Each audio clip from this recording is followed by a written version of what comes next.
বন্ধুরা, আজ আমরা দেখাতে চলেছি একটা আঙ্গুলের ভিতরে কিভাবে ময়লা জমিয়ে সেখানে পুষে পরিণত হয়েছে। তো বন্ধুরা, ভিডিওটি না টেনে দেখুন বন্ধুরা, ডাক্তার এখানে কিভাবে কাজ করছে। সে একটা সুই দিয়ে পুষগুলোকে বের করার চেষ্টা করছে।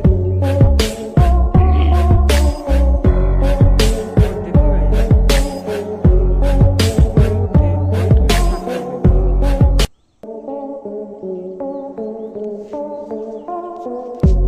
ডাক্তার অনবরত চেষ্টা করছেন।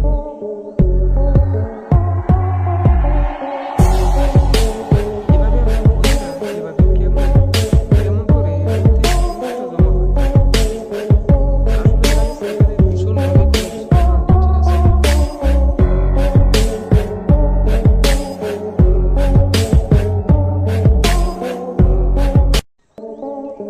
তো গাইস, দেখুন কিভাবে পুষ বের হয়। আসলে এখানে অনেক পুষ রয়েছে, ঠিক আছে? আপনারা দেখতে পারবেন যে কিভাবে বের বের করে। আর আসলে এরা সবাই কিভাবে যে কি করে বুঝি না। আসলে সবাই হাতের মধ্যে কি হয়েছে দেখুন। দেখুন গাইস, নিচে অনেকটা আসলে জমা হয়েছে। নিচে অনেকটা জমা হয়েছে, সেটা আস্তে আস্তে বের করবে। আপনারা দেখুন, দেখতে থাকুন। আর গাইস, কিছু দেখছেন, কিছু অনেকখানি মুছে ফেললো। আর গাইস, ভিডিওটি লাইক না করলে ভিডিওকে অবশ্যই লাইক করে দিন। দেখুন না কি অবস্থা, গাইস এখানে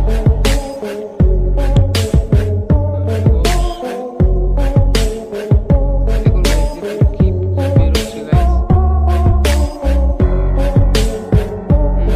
একদম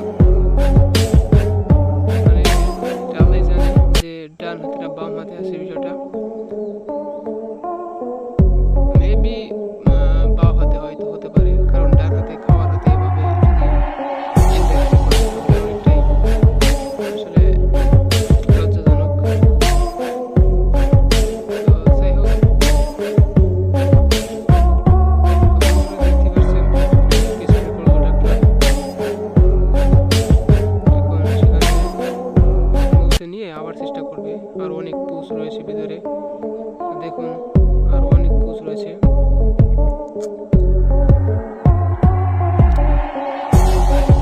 এটা আসলে একদম লজ্জাজনক একটা ব্যাপার।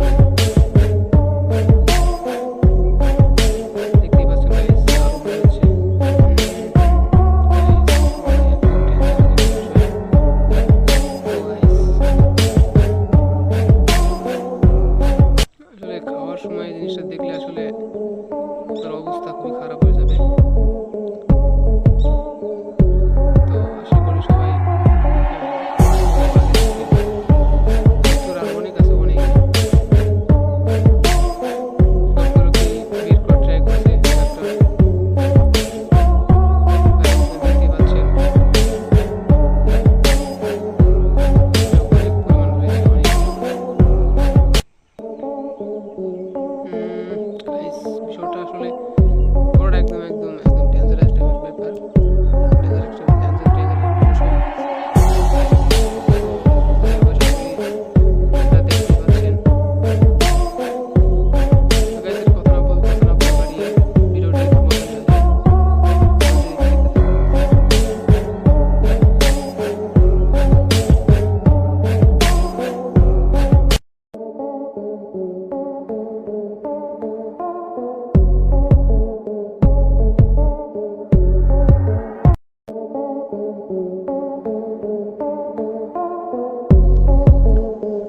একদিন হযরত বরপীর রহমতুল্লাহ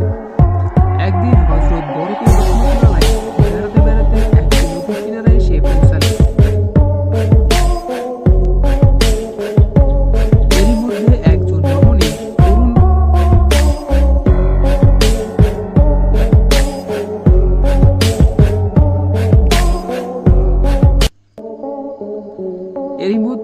একজন রমণী করুণ সুরে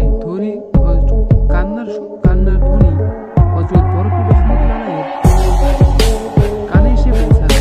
তার কান্নার আওয়াজ এমনই হৃদয়স্পর্শী যে পাষাণ ব্যক্তিও বিকলিত হয়।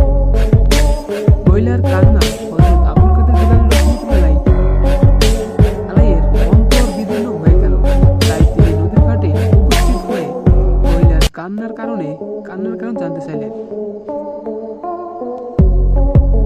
একদিন হযরত বড়পীর রহমতুল্লাহ বেড়াতে বেড়াতে একটি নদীর কিনারায় এসে পৌঁছালেন। এরই মধ্যে একজন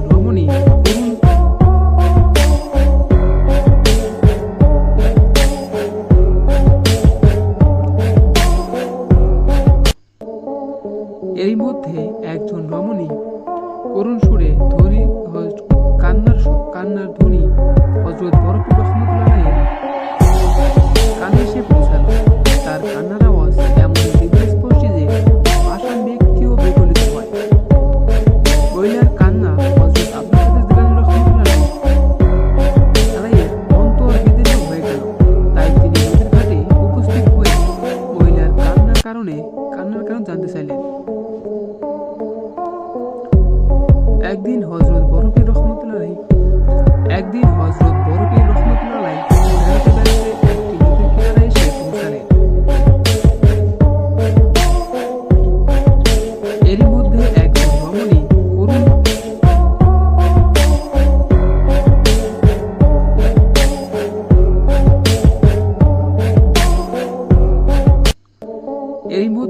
একজন রমণী করুণ সুরে কান্নার ধ্বনি